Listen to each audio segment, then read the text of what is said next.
दोस्तों नमस्कार। BCW channel में आपका स्वागत है।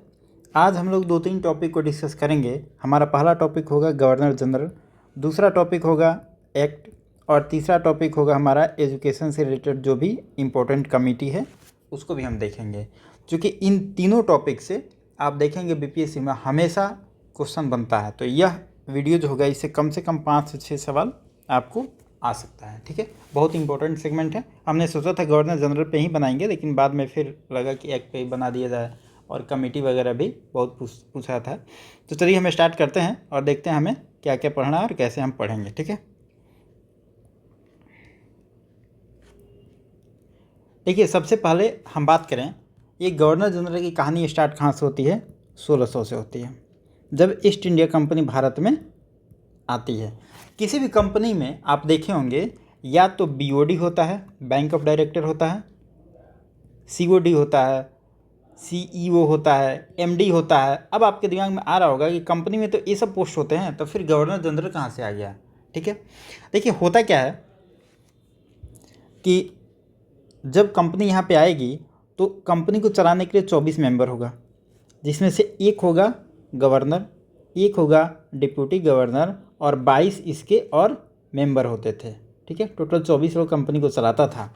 लेकिन जब कंपनी को चलाते चलाते, ये तो ब्रिटिश सरकार आई थी कंपनी एक व्यापार करने के दृष्टिकोण से, लेकिन यहाँ पे आने के बाद वह एक शासन अपना कर लेती है, सरकार बना लेती है। जब आप सरकार बनाते हैं तो सरकार चलाने के लिए आपको बैंक ऑफ डायरेक्टर और CEO नहीं चाहिए, सरकार चलाने के लिए आपको गवर्नर चाहिए। ठीक है, तो इसीलिए जब सरकार बन जाती है यहाँ पे ईस्ट इंडिया कंपनी की, ये घटना है कब की? 1757, 23 जून। डेट एक बार BPSC पूछ दिया था 1757 का, तो आप डेट थोड़ा सा याद रखेंगे। 23 जून 1757 को जब British East India Company Bengal पे अपना विजय करती है, उसके बाद इनको ज़रूरत पड़ती है कि हम अब गवर्नर बनाएं और अपना शासन करें गवर्नर के माध्यम से। ठीक है, तो पहला गवर्नर भारत में यानी कि बंगाल में, भारत हम बोलेंगे, आप समझिएगा बंगाल, चूँकि राजधानी उसमें बंगाल ही है। ठीक है, राजधानी कैसे बदलता है इसका भी हम आगे चर्चा करेंगे। तो ईस्ट इंडिया कंपनी का पहला गवर्नर बनता है बंगाल का, वो बनेगा रॉबर्ट क्लाइव। रॉबर्ट क्लाइव बनेगा। कब बनेगा? 1758 में, 58 से 60 तक रह गए। ठीक है, आपसे एग्जाम में कई बार यह सवाल पूछा गया है कि भारत का पहला गवर्नर या बंगाल का पहला गवर्नर कौन था? वो था रॉबर्ट क्लाइव। देखिए अभी हम गवर्नर कह रहे हैं, गवर्नर जनरल नहीं कह रहे हैं। गवर्नर का देखेंगे आगे नाम बदलेगा गवर्नर जनरल। अभी ये बंगाल का गवर्नर है, बंगाल का, आगे देखेंगे यह भारत का हो जाएगा, भारत का गवर्नर जनरल हो जाएगा। फिर उसके बाद हम देखेंगे वायसराय हो जाएगा, भारत का वायसराय हो जाएगा। ये सारी चीज़ें आगे होगी, हम देखेंगे इसको। अभी आप याद करिए बंगाल का गवर्नर है रॉबर्ट क्लाइव, पहला है, 1758 से 60 तक ये रहेगा। और यही जो 23 जून 1757 को ब्रिटिशर्स जीतते हैं, कहा जाता है साम्राज्य की पहली नींव यहीं पे पड़ती है, इसी टाइम में 1757 में पड़ती है। ठीक है, अब हम चलते हैं, इसके बाद की घटना है 1764 में। देखिए हम थोड़ा डिटेल में नहीं जा रहे हैं, हम वही चीज़ पढ़ा रहे हैं जो आपके PT के लिए इंपॉर्टेंट है। आपको डिटेल में वीडियो अगर ये सब टॉपिक पे देखना है तो 1757 पे एक वीडियो बना हुआ है, 1764 पे एक वीडियो बना है 1-1 घंटा का। ठीक है, तो उतना डिटेल में जाने का भी टाइम नहीं है, हम बस प्रीलिम्स स्पेसिफिक पढ़ा रहे हैं जो आपके एग्ज़ाम में पूछा जा सकता है। बाकी आपको डिटेल में अगर टाइम हो, देखना हो, तो यूट्यूब पे आपका 34 वीडियो मॉडर्न हिस्ट्री का पढ़ा है, वहाँ पे जाके देख सकते हैं। ठीक है, तो 1764 में बक्सर की लड़ाई होगी और बक्सर की लड़ाई में अंग्रेज जीतेंगे। और इसके बाद 1765 में होगा इलाहाबाद की संधि। इलाहाबाद की संधि कब होती है ये भी आपसे एग्जाम में पूछा जाता है, तो आप इसको याद रखेंगे। इलाहाबाद का जब संधि होगा तो कहा जाता है कि इसके बाद ब्रिटिशर्स खुल के, अब उनको लगा कि हमारा अब साम्राज्य यहाँ पे हो गया। ठीक है, एक और क्वेश्चन हमेशा यहाँ से पूछा जाता है कि बंगाल में सूखा पड़ा, मतलब ड्रॉट हुआ, कब हुआ? 1770 में सूखा पड़ा। ये एग्जाम में एक दो बार पूछा हुआ है। तो स्पेसिफिक यह 1600 से लेके, यह जो वीडियो है लगभग 1600 से लेके 1947 के बीच में जो जो इम्पोर्टेंट फैक्ट हुए हैं उसी से रिलेटेड हम डील कर रहे हैं इसमें। ठीक है, तो एक 1700 में सूखा पड़ता है, इस पर भी सवाल बनता है, आप इसको याद रखेंगे। अब बात आती है, हम गवर्नर जनरल की बात कर रहे थे, वहाँ पे हम फिर वापस आते हैं। 1765 से 72 का जो टाइम है, इस टाइम को कहा जाता है यहाँ पे बंगाल में डुअल गवर्नमेंट चलती है, द्वैध शासन चलता है, डुअल गवर्नमेंट सिस्टम चलता है, इसे कहा जाता है द्वैध शासन। यह भी एग्जाम में कई बार आपसे पूछा गया है कि कब से कब तक चला है डुअल गवर्नमेंट, ठीक है। अब देखिए यहाँ पे 2 सवाल और बन सकता है। एक तो इसको लागू किसने किया, 65 में लागू हो रहा है, 72 में ख़त्म हो रहा है, तो इसको लागू कौन करेगा, रॉबर्ट क्लाइव। इसको ख़त्म कौन करेगा, वारेन हेस्टिंग। वारेन हेस्टिंग इसको ख़त्म करेगा, और आपसे एग्जाम में यह कई बार सवाल पूछा गया है, ठीक है। अब देखिए वारेन हेस्टिंग की अब थोड़ा सा हम बात कर लेते हैं। देखिए एक एक्ट आया है 1773 का एक्ट। इस एक्ट में कहा गया कि जो बंगाल का गवर्नर था, इसको हम बना देते हैं गवर्नर जनरल। ये हो गया बंगाल का गवर्नर जनरल, ठीक है। बंगाल का गवर्नर था, उसको हम बंगाल का गवर्नर जनरल बना दिए, और पहला गवर्नर जनरल किससे बनाया जाएगा, वारेन हेस्टिंग को। अब आपसे एग्जाम में पूछा जाए कि बंगाल का पहला गवर्नर कौन बना, रॉबर्ट क्लाइव। बंगाल का पहला गवर्नर जनरल कौन बना, वारेन हेस्टिंग। अब वारेन हेस्टिंग की हम कुछ उपलब्धि देख लेते हैं। आखिर गवर्नर जनरल बना तो कुछ काम भी किया होगा। ये क्या करेगा, कलकत्ता में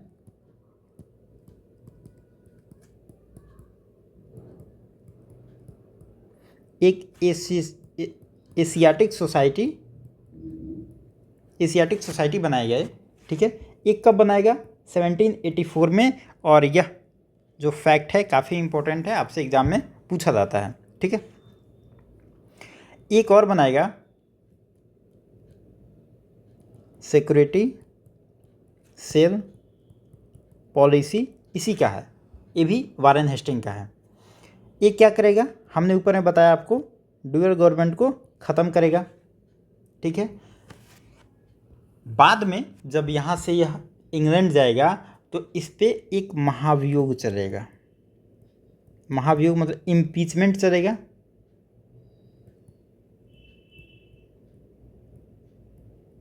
इम्पीचमेंट चला जाएगा, तो आपसे एग्जाम में पूछा जा सकता है कि वह कौन ऐसा गवर्नर जनरल था जिस पे एकमात्र गवर्नर जनरल था जिस पे महाभियोग चला है, तो वह था आपका वारेन हेस्टिंग, ठीक है। वारेन हेस्टिंग के बारे में इतनी कहानी काफ़ी है, यहाँ से ज़्यादा सवाल, इससे ज़्यादा सवाल यहाँ पे नहीं बनता है। अब चलिए यहाँ तक तो हो गया। अब हमने कहाँ तक पहुँच गया, हमने पहुँचा यहाँ पे गवर्नर जनरल, बंगाल के गवर्नर जनरल तक। अब देखिए बंगाल का गवर्नर जनरल है, उसकी कहानी थोड़ा सा आगे बढ़ेगी। अब हम बात करेंगे लॉर्ड कॉर्नवालिस की। कॉर्नवालिस की बात करें तो इसकी कुछ उपलब्धि है। एक 1773 में, देखिए इसकी 4 उपलब्धि है, ये डेट छोड़िए, चाहे लिख लीजिए, 1763 में लाएगा कॉर्नवालिस कोड। ये 63 नहीं, 93 में आएगा कॉर्नवालिस कोड, ठीक है। देखिए इसका 4 काम इम्पोर्टेंट है। यह क्या करेगा, एक न्यायिक सुधार करेगा, न्यायिक सुधार करेगा। दूसरा, सिविल सेवा में सुधार करेगा, कॉर्नवालिस कोड लाएगा उसके लिए। एक राजस्व सुधार भी लाएगा, ठीक है। तो अगर आपसे एग्जाम में कुछ सुधार की बात करें, रिफॉर्म की बात करें, तो आप मान के चलेंगे कॉर्नवालिस की बात यहाँ पे हो रही है। जुडिशियल ऑर्गेनाइजेशन, न्यायिक संगठन की स्थापना करेगा। पब्लिक सर्विस का मिशन यही बनाएगा, जिसे हम कहते हैं यूपीएससी अभी का है, यह इसी के द्वारा दिया गया है ना। और साथ में हमने आपको पिछले वीडियो में बताया था कि परमानेंट सेटलमेंट इसी के द्वारा लाया गया है। तो ये 3-4 चीज़ है जो कॉर्नवालिस के द्वारा लाया जाएगा। कॉर्नवालिस के बारे में एक हम बात करें तो कॉर्नवालिस का जो कब्र है, मतलब टुम्ब जो है, यहीं पे है, इंडिया में है। और इंडिया में कहाँ पे है? गाजीपुर में। गाजीपुर कहाँ है? यूपी में है। ठीक है, आपसे एग्जाम में ये पूछा गया है कई बार, याद रखेंगे। कॉर्नवालिस यहीं पे मर गया और यहीं पे दफना दिया गया इसको, गाजीपुर में। अब हम कुछ साथ में बात करेंगे कुछ एक्ट का, जो 1773 का एक्ट था हमने देख लिया, 1784 के बारे में हमने देखा, 1833 एक्ट के बारे में हम बात करेंगे, 1853 के बारे में देखेंगे और 1858 के बारे में देखेंगे। ठीक है, ये सारे एक्ट के बारे में थोड़ा सा आगे में डिस्कस करेंगे। चलिए आगे देखते हैं। अब एक सब्सिडरी अलायंस से सवाल हमेशा एग्जाम में पूछा जाता है। सब्सिडरी अलायंस की बात कर लेते हैं। इसका हिंदी होता है सहायक संधि।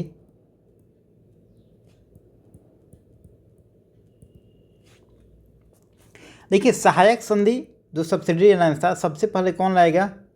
डुप्ले लाएगा। यह भी कई बार एग्जाम में पूछा गया है कि सबसे पहले सब्सिडरी अलायंस कौन गवर्नर करता है? वो करेगा डुप्ले। और डुप्ले कहाँ का है? ये फ्रेंच गवर्नर है। हम आपको ईस्ट इंडिया कंपनी पढ़ा रहे हैं तो कंफ्यूज मत करिएगा, डुप्ले फ्रेंच गवर्नर हैं। ये सबसे पहले सब्सिडी अलायंस को इंट्रोड्यूस करेगा, लेकिन उसकी जो खूबियाँ हैं, जो खासियत है, उसको ईस्ट इंडिया कंपनी के गवर्नर भी बाद में अपनाएंगे। ठीक है, बाद में अपनाने वाला एक होगा लॉर्ड वेलेस्ली।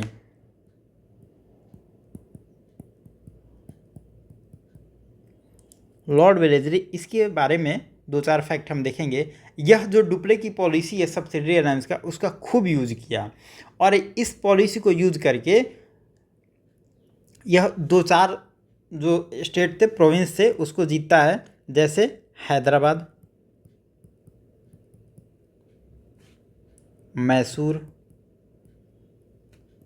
अवध, सिंधिया। यह क्रोनोलॉजी है। इसी क्रोनोलॉजी में सबसे पहले हैदराबाद को जीतेगा, फिर मैसूर को जीतेगा, फिर अवध को जीतेगा, फिर सिंधिया को जीतेगा। आपसे एग्जाम में यह पूछा जा सकता है क्रोनोलॉजी। तो देखिए, हम आपको ये हमास करके एक हम कोड बनाए हैं। हमास वो गाज़ा पट्टी वाला हमास नहीं है। ये गाज़ा पट्टी का जो टेररिस्ट ऑर्गेनाइजेशन ग्रुप है हमास, वो वाला हम बात नहीं कर रहे हैं। ये वैसे ही कोड बनाया है। अगर हमास को आप देखेंगे तो ऑस्ट्रेलिया का एक शिप है, उसको कहा जाता है हमास, लेकिन हमको उसमें नहीं जाना है। हम एक अपना कोड बनाया हमास। तो हैदराबाद, मैसूर, अवध, सिंधिया, इसे हमको याद रखना है। ठीक है, तो लॉर्ड वेलेस्ली इसका खूब यूज करेगा। और इसके यूज करने का कारण क्या होगा कि 1797 के टाइम में आप देखते हैं कि जो नेपोलियन है, नेपोलियन यूरोप में अपना कहर बरपा रहा है और कहीं ना कहीं डर है कि भारत अगर आ गया तो अंग्रेज़ों को हरा सकता था। इसके डर से लॉर्ड वेलेस्ली पूरा सब्सिडी अलायंस कर रहा था, सब प्रोविंस को आपस में जोड़ रहा था। ठीक है, इसका एकमात्र मकसद था, लॉर्ड वेलेस्ली जो भी सब्सिडी अलायंस कर रहा था, उसका एकमात्र मकसद था कि ईस्ट इंडिया कंपनी का जो पावर था उसको बढ़ाया जाए। ठीक है, बाकी इसका और कोई मतलब नहीं था। अब देखिए, सब्सिडी अलायंस में दो चार फैक्ट और इम्पोर्टेंट आप याद रखेंगे। इंदौर का जो एक राजा था होलकर, यह कभी भी सब्सिडरी अलायंस को एक्सेप्ट नहीं किया है। आप ऑप्शन हमेशा याद रखेंगे, जब भी आपसे पूछा जाए कि कौन सा प्रोविंस था जो सब्सिडरी अलायंस को एक्सेप्ट नहीं किया, तो इंदौर के होलकर। ठीक है, और सब्सिडरी अलायंस में होता क्या था कि कहते थे कि हम X रुपया आप हमको दीजिए और उसके बदले में आपको सुरक्षा प्रदान करेंगे। और सुरक्षा क्या देते थे वो तो पता ही है। सुरक्षा के नाम पे आपके दरबार में, मतलब जो भी राजा होते थे उनके दरबार में अपना आदमी भेज देते थे, अपना मिलिट्री भेज देते थे। राजा अपना मिलिट्री नहीं रख सकता था, मतलब पूरा अपना उनके कब्जे में ले लेते थे राज्य को। ठीक है, अब हम बात करेंगे आगे 1833 के एक्ट का। इस एक्ट में क्या क्या ऐसा चीज़ था जो कि हमारे लिए जानना ज़रूरी है। हमने जो पढ़ा अभी गवर्नर जनरल के बारे में, तो अभी तक हमने पढ़ा बंगाल का जो गवर्नर जनरल था, अब वो बन गया है भारत का गवर्नर जनरल। 1833 में बंगाल का गवर्नर बन जाएगा भारत का गवर्नर जनरल। और पहला भारत का गवर्नर जनरल कौन बनेगा? यह बनेगा Lord William Bentinck. Lord William Bentinck को हम लिबरल गवर्नर के तौर पे देखते हैं, मतलब उदारवादी गवर्नर के तौर पे देखते हैं। इसका कुछ काम है, कहा जाता है, कहा क्या ये सही बात है, 1829 में राजा राम मोहन राय के सहयोग से सती प्रथा को बैन किया जाएगा। ठीक है, सती प्रथा को बैन किया जाएगा। कहा जाएगा कि अब कोई भी औरत जो विधवा होगी उसको आप जीते जी उसको जला नहीं पाते हैं, मतलब पति के चिता पे आप उसको नहीं जला सकते हैं, इसका मतलब यही था। ठीक है, इसको कानूनी रूप से अब बना दिया गया, कानूनी दर्जा दे दिया गया इसको। इसका एक रूल था, रूल 17। आपसे एग्जाम में पूछा जा सकता है कि सती कब बैन किया गया? 1829 में। रूल इसको ऐसे भी लिखा जाता है और रोमन में ऐसे भी लिखा जाता है। ठीक है, तो आप दोनों याद रखेंगे, रूल 17 के थ्रू इसको बैन किया गया। अगर हम लॉर्ड विलियम बेंटिक की बात करें तो यही जो गवर्नर जनरल था मैसूर को अपने में मैसूर का विलय करता है, मैसूर विलय यही करता है। हमने जब मैसूर पढ़ाया था, टीपू सुल्तान को पढ़ाया था, तो हमने बताया था आपको कि 1798 में 99 में देखेंगे जो वार होता है उसमें टीपू सुल्तान मर जाता है। तो टीपू सुल्तान के मरने के बाद जो मैसूर होता है उसको एक छोटा सा जगह एक राजा को दे दिया गया, एक राजकुमार को, और बाकी सारा जगह ईस्ट इंडिया कंपनी अपने कब्जे में ले लेती है। लेकिन ये 1798-99 की घटना है। लेकिन उसके बाद देखते हैं कि 1830-35 के बीच में पूरे तरीक़ा से मैसूर को अपने में ईस्ट इंडिया कंपनी में मिला लिया गया और कहा गया कि एडमिनिस्ट्रेशन फेल हो गया यहाँ पे। ठीक है, एडमिनिस्ट्रेशन फेल के कारण देके वहाँ पे मैसूर को ईस्ट इंडिया कंपनी में मिला लिया गया। तो अगर आपसे पूछा जाए कि ईस्ट इंडिया कंपनी ने मैसूर को अपने पूरा तरीक़ा से विलय कब किया, तो वह किया है लॉर्ड विलियम बेंटिक के टाइम में। ठीक है, लॉर्ड विलियम बेंटिक के बारे में इतना ही काफ़ी है। अब 1858 के एक एक्ट देख लेते हैं, यह बहुत इंपॉर्टेंट है, यहाँ से एग्ज़ाम में सवाल पूछा जाता है, वेरी इंपॉर्टेंट है। हमने 33 के एक्ट में क्या देखा कि भारत के गवर्नर जनरल बन गए हैं।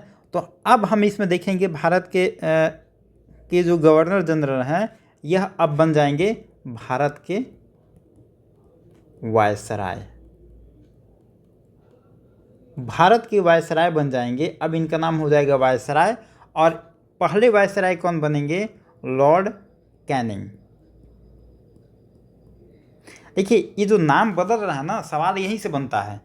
आपसे सवाल पूछेगा भारत का पहला गवर्नर जनरल कौन बना, इसके पहले पूछेगा बंगाल का पहला गवर्नर जनरल कौन बना, इसके पहले सवाल पूछ सकता है कि बंगाल का पहला गवर्नर कौन था। तो जहाँ नाम बदल रहा है सवाल वहीं से बनता है। तो इस टॉपिक को थोड़ा याद रखेंगे। पहला बनेगा वायसराय लॉर्ड कैनिंग। और कैनिंग कब बनेगा? जब 1857 का रिवोल्ट होगा, उसके बाद डलहौजी को यहाँ से भेज दिया जाएगा। ठीक है, और कैनिंग यहाँ पे आएगा। हम थोड़ा सा इसके पहले डलहौजी को एक बार देख लेते हैं। पहले हम यहाँ डलहौजी को देख लेते हैं, उसके बाद हम स्टार्ट करेंगे तो हमें समझ में थोड़ा ज़्यादा आएगा। देखिए डलहौजी कब आएगा? डलहौजी हमारे एग्ज़ाम के लिए काफ़ी इंपॉर्टेंट है। डलहौजी आएगा 1848 में और ये रहेगा 1856 में। और यही ऐसे नियम लाएगा, ऐसे कुछ काम करेगा जिसके थ्रू देखेंगे कि लोगों में रोष होगा। हालांकि इसका दो फेज है, एक तो कुछ ऐसा काम करेगा जिससे लोगों में रोष होगा, लोग नाराज़ होंगे, दूसरा कुछ डेवलपमेंट का भी काम करता है। तो हम दोनों चीज़ों को पढ़ेंगे। अगर हम कहें डलहौजी के बारे में तो आधुनिकता का नींव यही रखता है। आधुनिकता का नींव मतलब मॉडर्नाइजेशन की शुरुआत यही करेगा। अब कैसे करेगा मॉडर्नाइजेशन की शुरुआत, कैसे करेगा? इसके लिए लाएगा रेलवे लाएगा 1853 में। पहला रेलवे कहाँ से कहाँ तक चलेगा? बॉम्बे से चलेगा थाने के बीच। ठीक है, दूसरा रेलवे, देखिए पहला तो बहुत बार पूछा गया बॉम्बे से थाने, ये भी पूछा जा सकता है। दूसरा रेलवे कहाँ से कहाँ तक चला है? ये चला है कलकत्ता से रानीगंज। ठीक है, याद रखेंगे इसको। रेलवे का शुरुआत यही करेगा, डलहौजी करेगा। दूसरा टेलीग्राफ लाएगा। टेलीग्राफ 1852 में लाएगा। यह पहले सबसे पहले आएगा कलकत्ता में,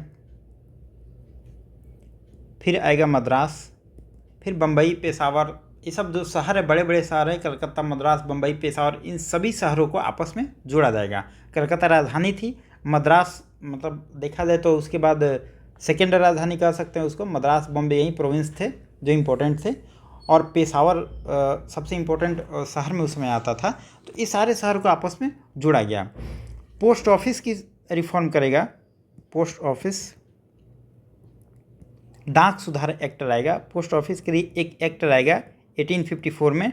तो देखिए, आपसे एग्जाम में पूछा जा सकता है कि टेलीग्राफ कब आया, 1852 में आया। पोस्ट ऑफिस कब आया, 1854 में आया। रेलवे कब आया, 1853 में आया। ये तो कई बार सवाल बन चुका है, ठीक है। साथ में यह PWD डिपार्टमेंट जो अभी होता है, देखते हैं कि किसी भी सरकार का सबसे इम्पोर्टेंट डिपार्टमेंट में आता है PWD डिपार्टमेंट। यह शुरुआत सबसे पहले करेगा डलहौजी करेगा, ठीक है। साथ में इसी के टाइम में शिक्षा पे एक कमेटी, बहुत लोगों में विवाद होगा कि कैसा शिक्षा होना चाहिए, मॉडर्न तरीके का होना चाहिए कि पुराने तरीके का होना चाहिए। तो Charles Wood dispatch committee, Charles Wood dispatch committee इसी के टाइम में बनेगा, ठीक है। तो आप ये भी याद रखेंगे, यह एजुकेशन पे कमेटी थी। साथ में सिक्किम जो स्टेट है, सिक्किम का विलय इसी के टाइम में हुआ है। आपने पढ़ा होगा, पॉलिटी का जो पहला ही टॉपिक है वहाँ पे आपको मिलता होगा पढ़ने को कि जो सिक्किम है वह किस एक्ट के थ्रू भारत में मिलाया गया। आप इसको कमेंट बॉक्स में लिख के बताएंगे कि किस एक्ट के थ्रू भारत में मिलाया गया। बहुत इंपॉर्टेंट सवाल है, एग्जाम में कई बार पूछा हुआ है। तो अगर हम ब्रिटिश एरा की बात करें तो वहाँ पे सिक्किम का विलय करता है डलहौजी। और भारत में किस एक्ट के तहत सिक्किम को मिलाया गया, आप इसको कमेंट बॉक्स में लिख के हमको आंसर में बताएंगे, ठीक है। साथ में जब डलहौजी है, ये डॉक्ट्रिन ऑफ लैप्स चलाता है। विलय का सिद्धांत मतलब डॉक्ट्रिन ऑफ लैप्स, विलय का सिद्धांत लागू करेगा। इसमें क्या होगा, कुछ स्टेट होंगे, प्रोविंस होंगे, जिसको यह आपस में मिलाएगा, जिसमें होगा सतारा,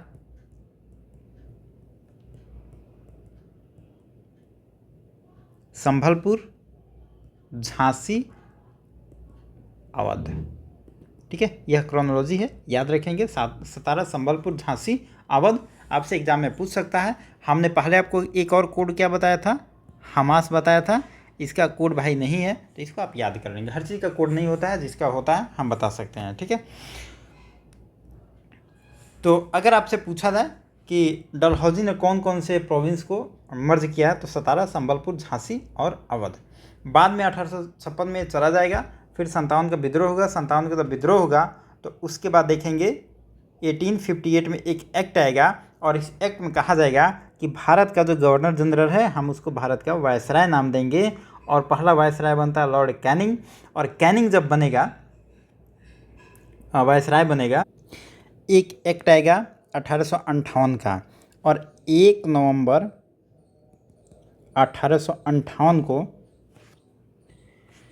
क्वीन विक्टोरिया जो है, क्वीन विक्टोरिया, इनका मैनिफेस्टो पढ़ेगा, कैनिंग ही पढ़ेगा।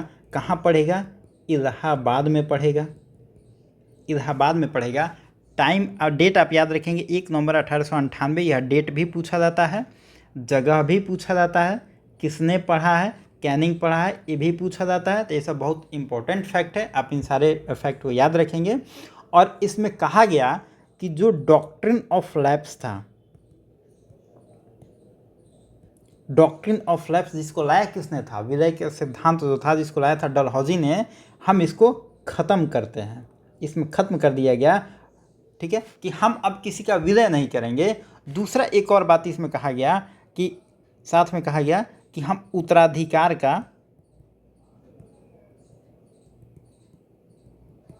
उत्तराधिकार की हम अनुमति देते हैं। पहले क्या था, जैसे झांसी के बारे में आप देखेंगे तो झांसी की लड़ाई इस बात की थी कि उनका अपना पुत्र नहीं था, उनका दत्तक पुत्र था और वो दत्तक पुत्र को चाहती थी अपना राजकुमार बनाना, लेकिन यह डलहौजी को पसंद नहीं था। तो डलहौजी एक रूल लाया था कि उत्तराधिकार की अनुमति नहीं होगी। तो अब क्वीन विक्टोरिया का जो मैनिफेस्टो था उसमें कहा गया कि उत्तराधिकार का अनुमति होगा। ठीक है, डलहौजी का जो रूल था उसको हटाया गया, मतलब डॉक्ट्रिन ऑफ लैप्स को ख़त्म कर दिया गया, उत्तराधिकार की अनुमति जो थी उसको शुरू कर दिया गया। ठीक है, ये दो चीज़ें यहाँ पे आती है और लॉर्ड कैनिंग इसको पढ़ेगा और इलाहाबाद की घटना है। ठीक है, अब हम बात करेंगे थोड़ा सा यहाँ पे। अब एक आपके लिए हम होमवर्क नहीं, एक आप इसका आंसर कमेंट बॉक्स में बताएंगे कि विडो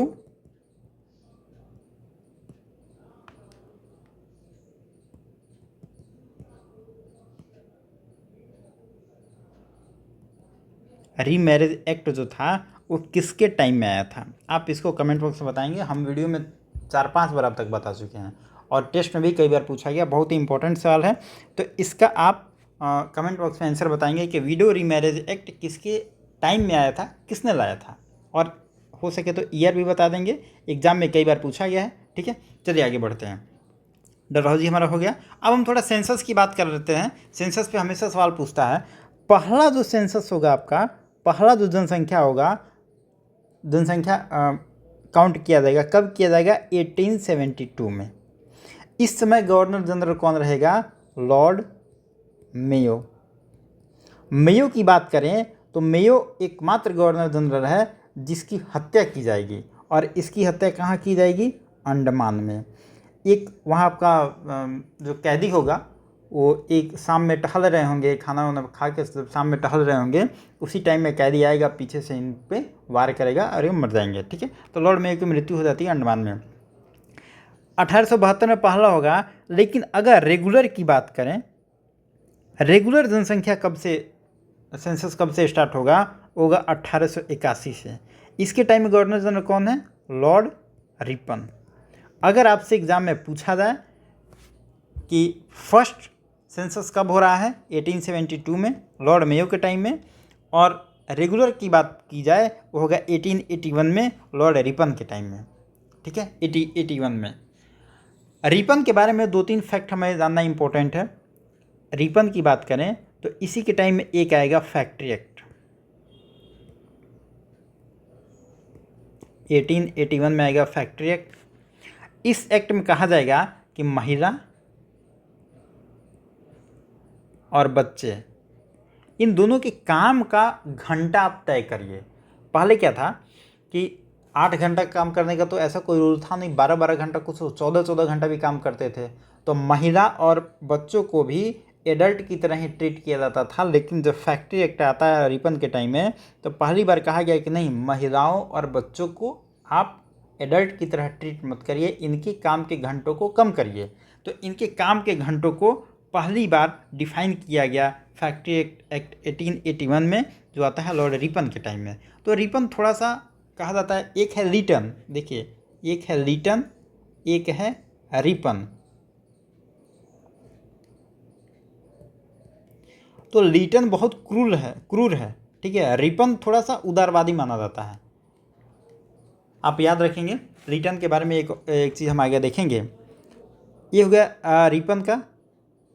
लीटन का एक और देखेंगे, सॉरी रिटन नहीं, अभी हम रिपन की बात कर रहे हैं ना, तो रिपन का एक और चीज़ देख लेते हैं। एक लोकल सेल्फ गवर्नेंस इंस्टीट्यूशन की बात करेगा रिपन, स्थानीय स्वायत्त संस्था की बात करेगा। आप रिपन के बारे में 2 चीज़ हमेशा याद रखेंगे, पहला तो फैक्ट्री एक्ट 1881 और दूसरा है लोकल सेल्फ गवर्नेंस इंस्टीट्यूशन। ठीक है, अब थोड़ा सा हम बात कर लेते हैं लीटन का। लीटन बहुत क्रूअल है, लॉर्ड लीटन, यह है तो बहुत क्रूअल। लीटन के टाइम में एक बिल आएगा, इसको कहते हैं एल्बर्ट बिल। यह बिल काफ़ी विवाद करेगा। पहले जो जज होते थे वो जज सिर्फ इंग्लिश होते थे, ईस्ट इंडिया कंपनी मतलब ब्रिटेन से आते थे, सिर्फ इंग्लिश होते थे। अब इस बिल में कहा गया कि जो जज बनेंगे वो इंडियन भी बन सकते हैं। अब देखिए होगा क्या, ये जज का कुर्सी है, यहाँ पे इंडियन भी है और ब्रिटिशर्स भी हैं, दोनों बैठे हैं। अब यहाँ पे मुकदमा चल रहा है। मुकदमा तो हो सकता है इंडियन भी आ सकता है, हो सकता है अंग्रेज़ों के खिलाफ भी मुकदमा चल सकता है। मान लेते हैं कोई ब्रिटिशर्स है, उसके खिलाफ मुकदमा चल रहा है और जज यहाँ पे कौन है, इंडियन देख रहा है। तो यह बात अंग्रेज़ों को अच्छी नहीं लगी, काफ़ी विवाद हुआ इस पर और इस बिल को वापस लिया गया। लेकिन यह विवाद काफ़ी चर्चा में था। तो आपसे अगर पूछा जाए कि इल्बर्ट बिल विवाद किसके टाइम में आया था, लॉर्ड एडिटन के टाइम में आया था। और इल्बर्ट बिल विवाद क्या था कि भारतीय लोगों को भी हम जज बना सकते हैं, इस पे काफ़ी विवाद हुआ। लेकिन बाद में इस प्रस्ताव को वापस ले लिया गया, जो नहीं चल पाया। ठीक है, रिटर्न हो गया, रिपन हो गया, सारा कुछ हो गया। अब हम थोड़ा बात करेंगे लॉर्ड कर्जन का। कर्जन बहुत फेमस है। और एक और चीज़, कहाँ पे हम थे, हाँ, 1885 में आपको याद होगा कि इंडियन नेशनल कांग्रेस का जन्म होता है। इस टाइम डफरिन का टाइम पीरियड है, डफरिन का टाइम पीरियड चल रहा है।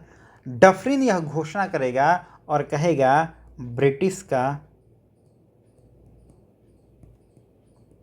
अंतिम विस्तार हो चुका है, अब हम ब्रिटिशर्स आगे विस्तार नहीं करेंगे। तो अगर आपसे एग्ज़ाम में सवाल पूछा जाए कि ब्रिटिशर्स ने कब घोषणा की कि हम आगे अब अपना विस्तार नहीं करेंगे, जो हम जीत लिए हैं उतना ही तक हम सीमित रहेंगे, तो 1885 यह डफरिन यह घोषणा करता है और इसी टाइम में आईएनसी का जन्म होता है। ठीक है, इंडियन नेशनल कांग्रेस का। और उसके बाद WC बनर्जी और दादा भाई नौरोजी वगैरह वगैरह ये सारे जितने बने हैं आईएनसी के प्रेसिडेंट बने, वो सब आप याद करेंगे, एग्जाम में वो सब पूछा जाता है। और 1885 की एक और घटना की बात करें तो वो थर्ड एंग्लो बर्मा वार होता है। ठीक है, थर्ड एंग्लो बर्मा वार होता है। कब होता है, 1885 में। बर्मा को भारत में मिलाया गया, इसी टाइम में डफरिन के टाइम में मिलाया जाता है।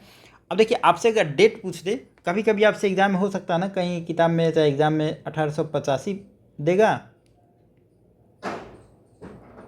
और कहीं 1886 देगा। अब आप कंफ्यूज कर देंगे। देखिए लड़ाई हुआ है 85 में, 85 में मिला दिया गया, लेकिन यह शामिल कब किया गया, जो एग्रीमेंट हुआ उसमें शामिल कब किया गया, वर्मा को शामिल किया गया है 1 जनवरी 1886।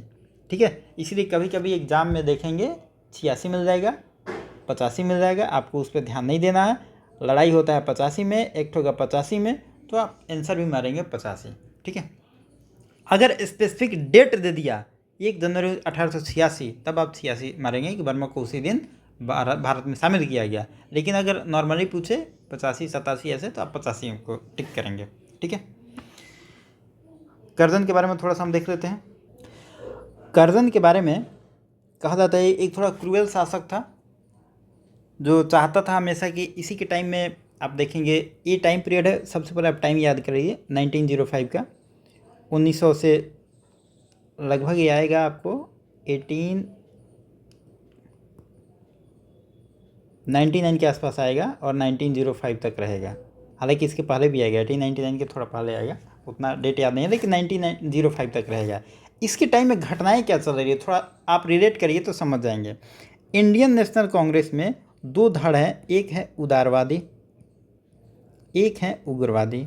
ये दोनों के बीच में खींचातानी चल रही है। ठीक है, अब यह हमेशा चाहेगा कि इंडियन नेशनल कांग्रेस को नस्तनाबूद करना चाहेगा, और यह एक स्टेटमेंट भी देगा। पिछले वीडियो में हमने स्टेटमेंट बताया था। ठीक है, आप याद करिएगा, उसको जाके एक बार देख लीजिएगा। इसके स्टेटमेंट पे इंडियन नेशनल कांग्रेस पे बहुत इंपॉर्टेंट है, एग्जाम में पूछा जा सकता है।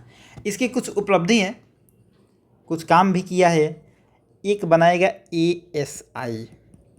अभी जो आप देखते हैं आर्कोलॉजिकल सर्वे ऑफ इंडिया, जो भी हिस्ट्री से रिलेटेड चीज़ होता है जिसको हमें ऑथेंटिकेट करना होता है, तो हम ASI में जाते हैं, वहाँ से कुछ साक्ष्य को लेते हैं। तो ASI कौन बनाएगा, यही बनाएगा, 1901 में बनाएगा। और इसके पहले डायरेक्टर जनरल बनाए गए जॉन मार्शल को। आपसे एग्जाम में पूछा जा सकता है ASI कब बना है? 1901 में बना है। पहले इसके DG कौन बने हैं, डायरेक्टर जनरल कौन बने हैं? जॉन मार्शल बने हैं। ठीक है। एक बनाएगा एंशियंट मोनूमेंट प्रिजर्वेशन एक्ट, प्राचीन स्मारक संरक्षण एक्ट, मतलब जो भी प्राचीन हमारा एंशियंट का चीज़ है उसको कंजर्व करने के लिए एक एक्ट बनाएगा। ये बनाएगा 1904 में। ये भी आपसे एग्जाम में पूछा जा सकता है, इसको याद रखेंगे। एक बनाएगा इम्पीरियल कोड कैडेट कॉर्प्स,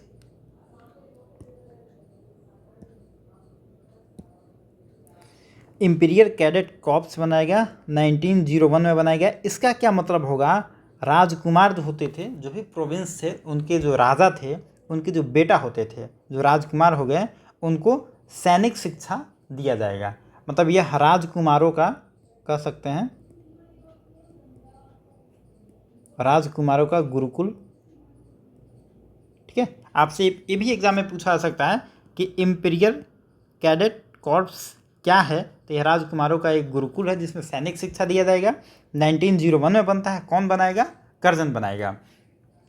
और डिवाइड एंड रूल पॉलिसी तो इसका फेमस है, ये तो बताने की ज़रूरत है नहीं। बंगाल विभाजन इसी के टाइम में होगा। बंगाल पे तो एकदम एक सेपरेट वीडियो बना था, उसमें सारा कुछ बताया गया था। इसका जो पॉलिसी होगा, मतलब आपने मिडाइवल हिस्ट्री में औरंगजेब को पढ़ा है। औरंगजेब जिस तरीके से अपना पॉलिसी चलाएगा, मतलब अपना शासन चलाएगा, उसी तरीके से लॉर्ड कर्जन अपने शासन को चलाएगा। और यह उपाधि किसने दिया है इसका? यह स्टेटमेंट किसका है? तो यह है गोपाल कृष्ण गोखले। यह कहेंगे कि कर्जन की जो पॉलिसी है, नीति है, जो शासन चलाने का जो तौर तरीका है, वह किसके बराबर है? औरंगजेब के बराबर है। यह आपसे एग्जाम में पूछ सकता है, बहुत ही इंपॉर्टेंट है, याद रखेंगे कि औरंगजेब की तुलना, कर्जन की तुलना औरंगजेब से किसने की है? गोपाल कृष्ण गोखले ने की। गोपाल कृष्ण गोखले कौन थे? गांधी जी के गुरु थे। ठीक है। तो गांधी जी इतने बड़े आदमी, इनके गुरु, सोचिए कितने बड़े, तो इनका स्टेटमेंट बहुत ज़रूरी हो जाता है। और यही कर्जन कहेगा कि इंडियन नेशनल कांग्रेस अपने विनाश पे खड़ी है और इसके शांति प्रिय निधन में मैं सहायक बनूँ, हमें अच्छा लगेगा। मतलब कांग्रेस को नस्ताबूद करना ये चाह रहा है। ठीक है। ये सब कुछ बातें इसके बारे में आप याद रखेंगे। बाकी जो बंगाल का विभाजन करेगा वो तो हम बता ही चुके। अब 1905 हो गया। अब थोड़ा 1909 की बात कर लेते हैं। यहाँ पे हम बात करेंगे मिंटो की। मॉरले मिंटो रिफॉर्म आएगा 1909 में। हम मॉरले की बात नहीं करेंगे, वो हमारे लिए इम्पोर्टेंट नहीं है, हमारे लिए मिंटो इम्पोर्टेंट है। मिंटो इसलिए इम्पोर्टेंट है कि मिंटो को फादर ऑफ पाकिस्तान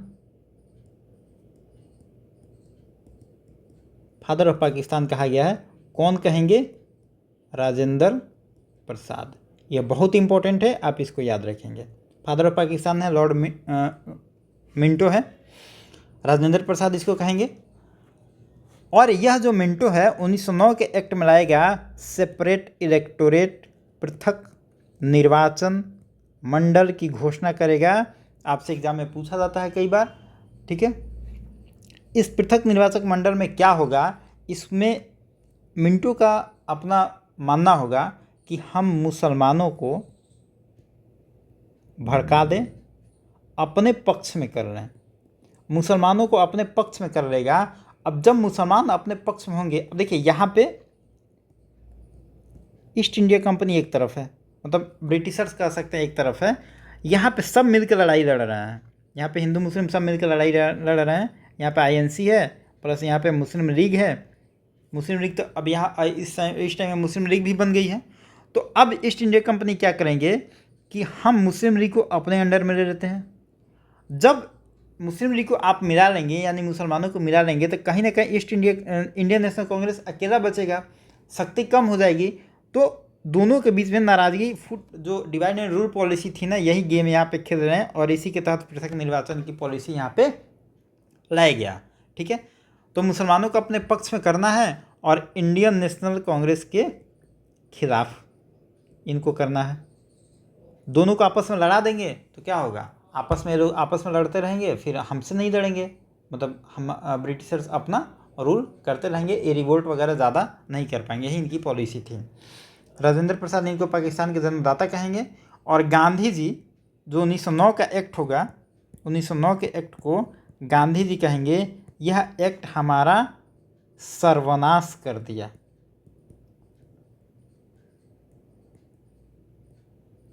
देखिए 1909 के एक्ट में दो स्टेटमेंट जरूरी है आपके लिए। एक तो राजेंद्र प्रसाद का स्टेटमेंट जो ये फादर ऑफ पाकिस्तान कहेंगे मिंटो को, और मिंटो को गांधी जी कहेंगे कि 1909 का एक्ट लाके यह कहीं ना कहीं हमारा पूरा जो हिंदू मुस्लिम एकता था उसको ख़त्म कर दिया, हमारा सर्वनाश कर दिया।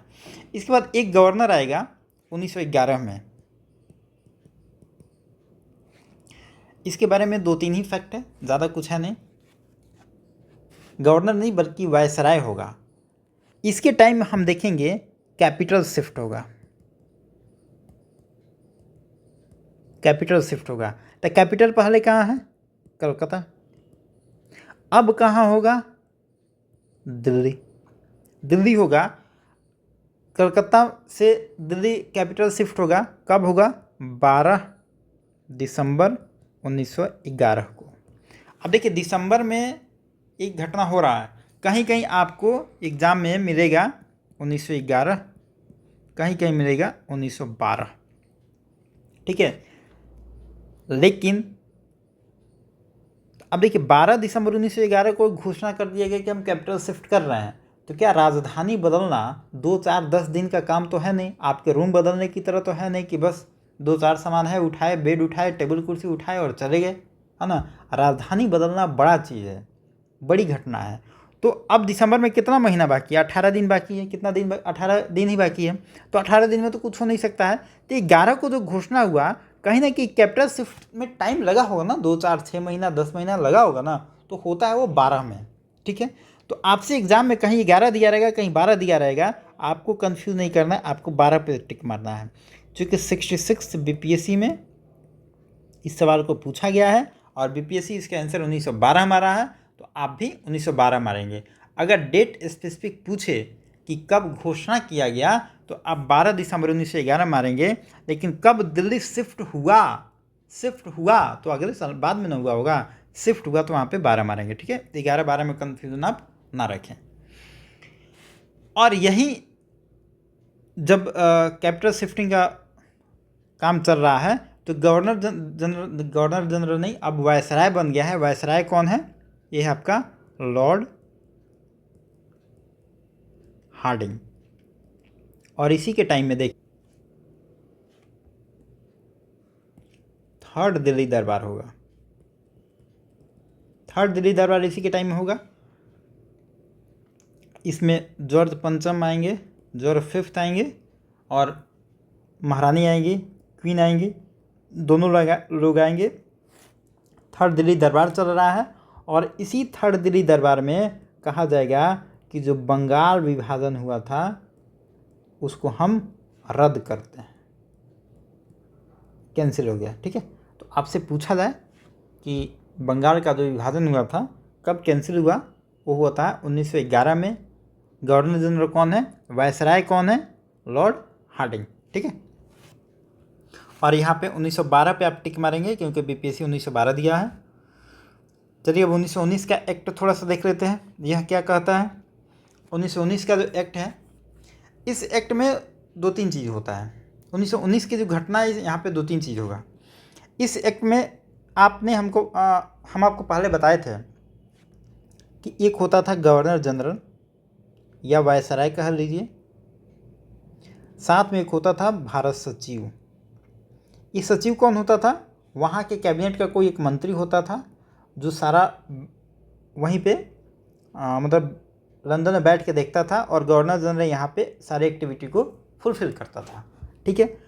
यहाँ पे कहा गया कि सचिव के भार को हम कम करेंगे, सचिव पे बहुत लोड पड़ जा रहा है, इसको हम कम करेंगे, इसके भार को हम कम करेंगे और इसके बदले में हम क्या करेंगे, एक भारतीय उच्चायुक्त बनाएंगे। भारतीय उच्चायुक्त मतलब हाई कमिश्नर तो होता है ना, अभी एक हम हाई कमिश्नर को डिप्यूट करेंगे इसके जगह पे। तो अगर आपसे एग्जाम में ये सवाल बने कि वह कौन सा एक्ट था जो भारत के सचिव के भार को कम करके भारतीय उच्चायुक्त की बात करता है, हाई कमिश्नर की बात करता है, तो आपका आंसर होगा 1919 का एक्ट। ठीक है। 1919 में हमने आपको पिछले वीडियो में बताया था जालियांवाला बाग होगा, जालियांवाला बाग कांड होगा। इसके बारे में डिटेल में नहीं जाएंगे। होगा कब? 13 अप्रैल 1919 को होगा। ठीक है। जब यह जालियांवाला बाग घटनाक्रम होगा तो दो घटना होगा इसके बाद। एक है रविंद्रनाथ टैगोर, ये क्या करेंगे? अपनी नाइटहुड की उपाधि को त्याग देंगे। दूसरे एक होंगे शंकरन नायर, ये क्या करेंगे? शंकरन नायर जो होंगे वायसराय की कार्यकारिणी में मेंबर होंगे और वहाँ से त्याग पत्र दे देंगे। ठीक है। ये अपना विरोध करने का तरीका है। दूसरा चीज़ हम देखेंगे, जालियांवाला बाग में दो कमेटी बनता है। पहला कमेटी कौन बनेगा? अंग्रेज बनाएंगे हंटर कमेटी। हालांकि इस कमेटी का कोई ज़्यादा प्रभाव पड़ा नहीं, क्योंकि इन्होंने बोला कि गलती से गोली चल गई, तो ये कोई आरोप नहीं लगाते हैं, मतलब बहुत छोटा मोटा आरोप लगाता है जितनी हत्या हुई उसके मामले में। तो हंटर कमीशन का अगर आप देखेंगे तो ज़्यादा कुछ रोल है नहीं। ठीक है। लेकिन भारतीय ने, खासकर इंडियन नेशनल कांग्रेस ने एक कमेटी बनाई, उस कमेटी का नाम था तहकीकात कमेटी, और इसके चेयरमैन बनाया गया मदन मोहन मालवीय को। मदन मोहन मालवीय इसके चेयरमैन बनते हैं, और जो कमेटी बनेगा उसका जो ड्राफ्ट बनाने का काम होगा, उसका ड्राफ्ट बनाएंगे गांधी जी। ठीक है। आपसे एग्जाम में पूछा जा सकता है कि जो जालियांवाला बाग हत्याकांड हुआ तो उस पर जो भारतीय अपना कमेटी बनाते हैं, उस कमेटी के चेयरमैन कौन है? मदन मोहन मालवीय। और उस कमेटी के ड्राफ्ट को किसने बनाया? उस कमेटी के ड्राफ्ट को बनाते हैं गांधी जी। ठीक है। एक और फैक्ट है, इस यहीं पे हम देख लेते हैं। एक Lord reading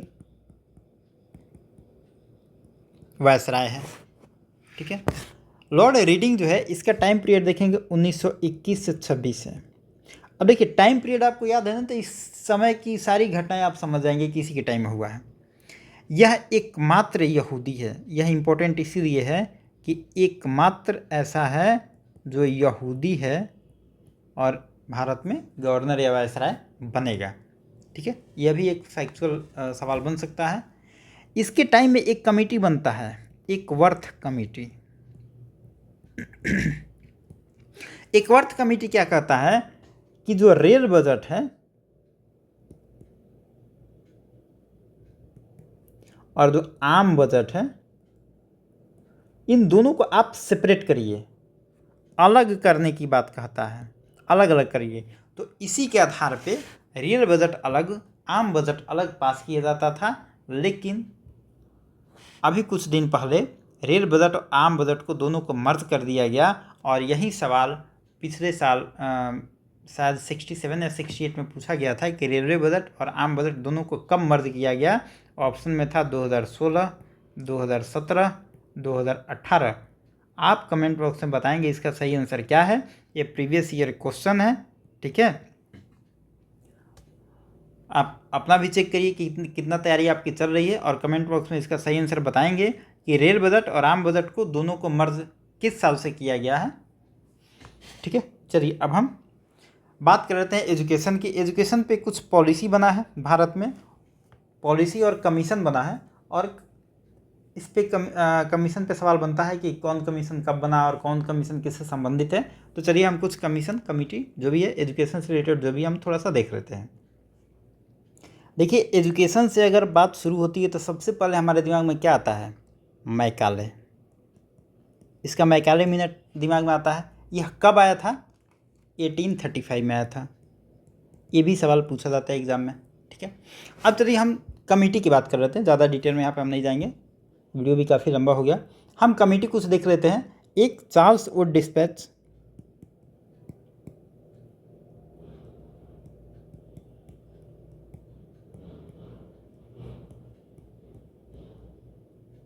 Charles Wood dispatch committee बनता है। कब बनता है? 1854 में। हमने ऊपर वीडियो में बताया था आपको। अब आप याद करिए इसमें कौन गवर्नर जनरल था? डलहौजी। ठीक है, डलहौजी के टाइम में बन रहा है। एक है हंटर आयोग। हंटर आयोग की बात करें, ये कब बनेगा? 1882 में बनेगा। इसके टाइम में कौन है? रिपन। तीसरा बनेगा कलकत्ता विश्वविद्यालय एक्ट। एक कब बनेगा? 1905 में, करजन के टाइम में बनेगा। एक बनेगा वर्धा शिक्षा योजना। एक कब बनेगा? 1937 में बनेगा, गांधी के डायरेक्शन में बनेगा। सर्जेंट योजना बनेगा,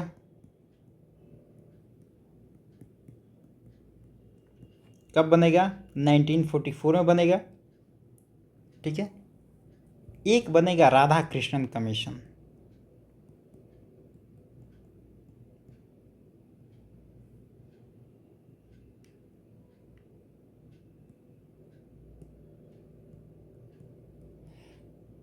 ठीक है, राधा कृष्णन आयोग बनेगा, और यही राधा कृष्णन आयोग बनेगा, यूजीसी का गठन इसी से होता है। ठीक है, जो यूनिवर्सिटी पे अपना डायरेक्शन देती है, तो यूजीसी का गठन किससे होगा? राधा कृष्णन कमीशन से होगा।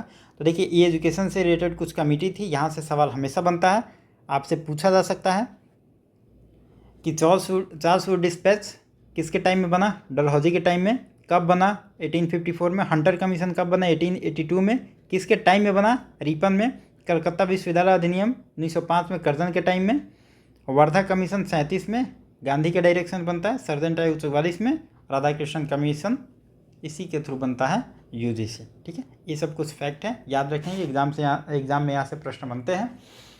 और ऐसे ही अब कुछ फैक्चुअल ही कुछ वीडियो आएगा एग्ज़ाम से रिलेटेड जो भी है। तो मिलते हैं नेक्स्ट वीडियो में। Thank you.